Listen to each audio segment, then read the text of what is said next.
Weekend start అయిపోతుంది. ఇవాళ Friday work అయిపోయిందంటే ఇంకా సాటర్డే సండే ఫుల్ ఫ్రీగా ఉండొచ్చు. ఇంకా నేను రేపు మా ఇంటికి వెళ్ళిపోతున్నాను చెన్నైకి. దానికోసం ప్రిపరేషన్ స్టార్ట్ అవుతున్నాయి ఇక్కడ. మా మమ్మీ నా కోసం కొన్ని పొళ్ళు, కారపొళ్ళు అవి ఇవి అన్నీ ప్యాక్ చేయడానికి అన్నీ ప్రిపేర్ చేస్తుంది. ఇంకా డ్రెస్సెస్ ప్యాకింగ్ అన్నీ కూడా అయిపోయాయి. ఇవాళ నేను మీకు ఒక రెసిపీ చూపించబోతున్నాను. ఇడ్లీ పొడి అంటే కారపొడి అంటారు, ఇడ్లీ పొడి అని కూడా అంటారు. అందరికీ తెలుసు మోస్ట్లీగా. ఇది తెలియని వాళ్ళకి యూజ్ అవుతుందని చెప్పి, తెలిసిన వాళ్ళు చూడాలంటే చూడొచ్చు, లేకపోతే ఇగ్నోర్ కూడా చేయొచ్చు. ఎంతైనా మమ్మీ చేసే టేస్ట్ మనకి రాదండి. మనం చేసినా కూడా మనం చేసేది వేరే వాళ్ళకి నచ్చుతుంది, కానీ మనం చేసేది మనకి అంత సాటిస్ఫాక్షన్గా తినము. మెయిన్లీ మమ్మీ చేసేది చాలా బెస్ట్గా ఉంటుంది. మా మమ్మీ అక్కడ వెయిట్ చేస్తుంది, ప్లేట్లో అన్ని ఇంగ్రీడియంట్స్ అన్నీ పెట్టుకొని రాసాయి అని చెప్పి వెయిట్ చేస్తుంది. నేనేమో ఇక్కడ ల్యాప్టాప్ పట్టుకొని కూర్చున్నా. కొంచెం ఆఫీస్ వర్క్ ఉంది, అందుకనే ఇంకా ల్యాప్టాప్ ముందు కూర్చున్నాను. అది అయిపోయిన తర్వాత ఒక 2 minutes తర్వాత నేను వెళ్తాము అని చెప్పి నేను కిచెన్లోకి వచ్చేసాను. ఇంకా ఇంగ్రీడియంట్స్ అన్నీ రెడీగా ఉన్నాయి, చూద్దాం. పొడి కావాల్సిన ఇంగ్రీడియంట్స్ అన్నీ ప్లేట్లో తీసుకున్నాను. మీరు దీంట్లో చూడొచ్చు. ఒక చిన్న కప్పులో హాఫ్ అంతే ఇంగ్రీడియంట్స్ తీసుకున్నాను. అండ్ మీ ఇంట్లో ఎంతైతే కారం తినగలుగుతారో దాన్ని బట్టి మీరు గిన్నెలో మిరపకాయలు తీసుకోవచ్చు. అండ్ ఒక చిన్న నిమ్మకాయ సైజ్ అంతా చింతపండు మనం ఈ కప్పులో తీసుకున్నాము.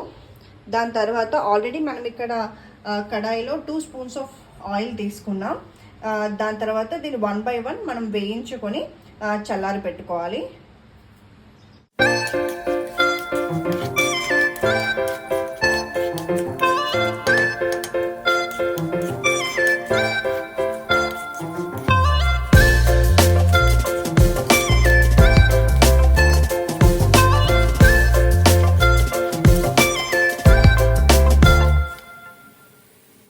మంచి ధనియాల వాసన వస్తుంది ఇప్పుడే చేసేటప్పుడే. నెక్స్ట్ మనము మిరపకాయలు వేసుకుంటాము.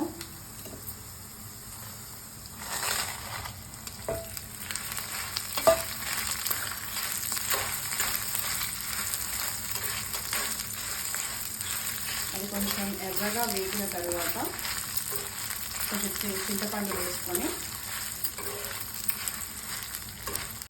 ఇంకా దీంట్లో మెయిన్ ఇంగ్రీడియంట్ కరివేపాకు. ఎంత వేస్తే అంత బాగుంటుంది.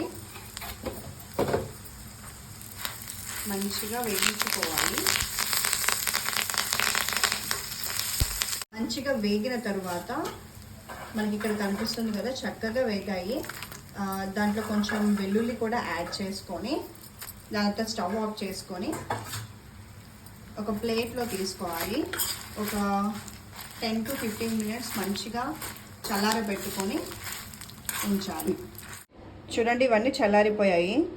ఇవన్నీ మనం మిక్సీ జార్లోకి తీసుకోవాలి. తీసుకొని సాల్ట్ యాడ్ చేసుకోవాలి తగినంత.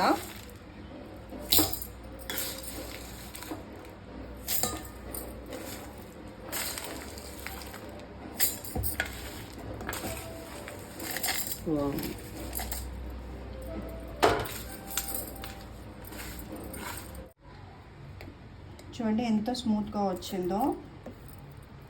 ఇలా వస్తే చాలు, మంచి వాసన వస్తుంది. మనం ఒక గిన్నెలోకి తీసుకుందాము. దాని తర్వాత మనం ఒక బాక్స్లోకి ట్రాన్స్ఫర్ చేసుకొని ఫ్రిడ్జ్లో మనం ఒక 1 month అయినా మనం స్టోర్ చేసుకోవచ్చు. ఇడ్లీలోకి, దోశలోకి, పెసరట్టు దేంట్లో అయినా తినొచ్చు.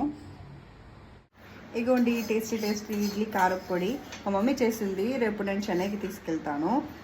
1 month అయినా సరే మనం ఫ్రిడ్జ్లో పెట్టుకోవచ్చు, స్టోర్ చేసుకోవచ్చు. ఒక టప్పర్వేర్ డబ్బాలో అయినా సరే, లేకపోతే గ్లాస్ జార్లో అయినా సరే, దేంట్లో అయినా సరే మనం స్టోర్ చేసి ఫ్రిడ్జ్లో పెట్టుకోవచ్చు. ఈ రెసిపీ నేను కింద మొత్తం డిస్క్రిప్షన్లో ఇస్తాను. మీకు ఏమైనా డౌట్స్ ఉంటే మీరు కామెంట్స్లో అడగచ్చు.